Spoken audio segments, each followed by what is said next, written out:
Welcome to the program. I am your host, Andrew Wilkow. It's 8 p.m. here on the East Coast. And don't worry, our studio is fine, totally unaffected by the earthquake. No damage done here, no injuries, nothing. So everybody in the Northeast is just fine. But that might not be totally true, since the United States has now reversed its position and says it will support Ukraine becoming a member of NATO. Here's the Secretary of State, Antony Blinken. Ukraine, the determination of every country represented here at NATO remains rock solid. We will do everything that we can, allies will do everything that they can to ensure that Ukraine has what it needs to continue to deal with Russia's ongoing aggression against Ukraine, an aggression that gets worse with every passing day. Ukraine will become a member of NATO.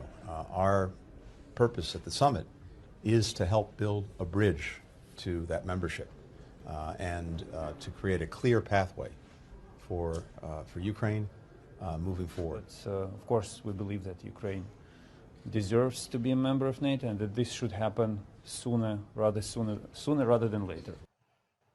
Okay, my first guest is the author of The Multi-Front War, Defending America from Political Islam, China, Russia, Pandemics, and Racial Strife. Kenneth Abramowitz, welcome to the program. Thank you very much for having me. Am I crazy? I thought NATO could not admit a nation to its membership during war. Well, there's no rules anymore in the world. So you can do whatever you can do or get away with. So I think if it helps Ukraine with its negotiating position relative to Russia, anything that strengthens Ukraine is good. Anything bad that happens to Russia is good because we're in a war. And so when you're in a war, you do everything you can do to help your friends and everything you can do to hurt your enemies. But that would mean under the fifth provision or provision 5 or section 5 or whatever you want to call it, the United States would have to enter the war on behalf, along with all NATO nations, on behalf of Ukraine. That would mean American boots on the ground, would it not? Well, I didn't hear his full speech, but I'm guessing he's talking about after some resolution of the conflict, because your point's well taken. If they became a member, let's just say today, then it would obligate the other 27 NATO countries to fight. So I don't think that's what he was implying.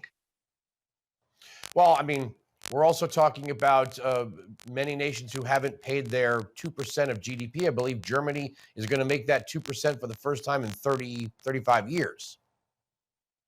Well, the NATO countries half of them are pretty pathetic. And half of them are not devoting the resources necessary to defend themselves. So that's a separate issue.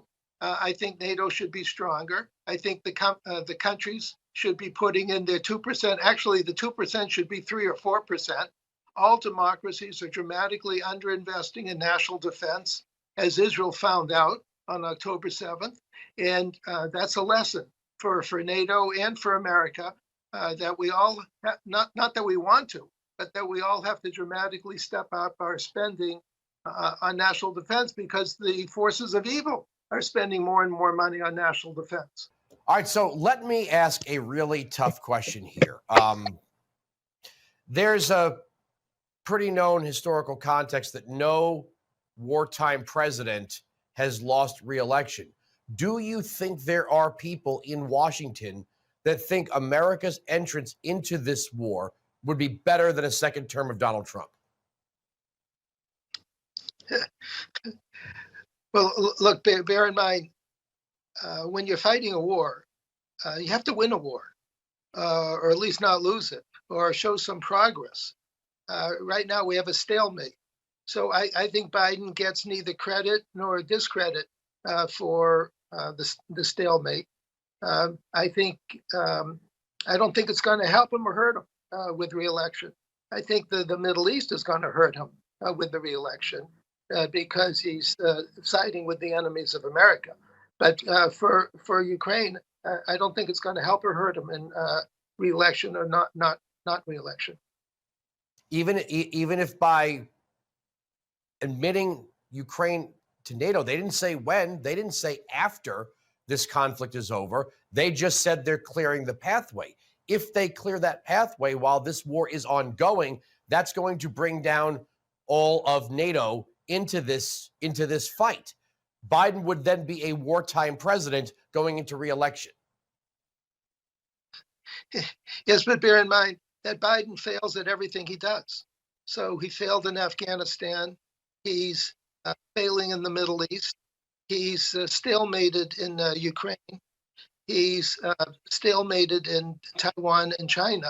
So I think he comes off as a very weak leader. I think people, if people think it's a war, they want a strong wartime leader. They want someone they have confidence in and someone that the enemies are afraid of. So I don't think Biden has any of those qualities.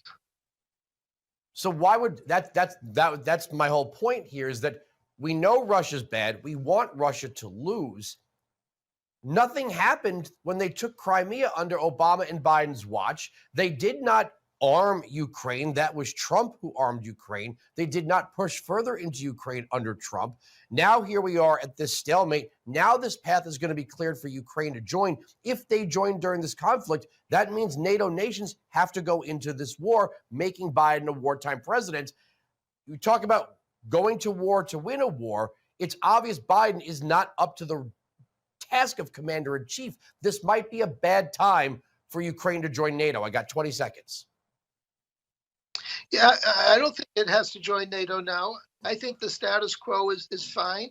Just we have to send arms and like right away so that they can fight by themselves against the Russians. I don't think anyone's asking Americans to fight Ukraine's war. All right, let's hope not. Thank you so much for joining us. Pleasure. Well, you heard what he said about Biden taking the side of enemies of the United States. Here's Antony Blinken saying, basically, we're going to change our policy in Israel. And with regard to our policy in Gaza, look, I'll just say this. If we don't see the changes that we need to see, there'll be changes in our own policy. So we're going to abandon Israel. My argument's next.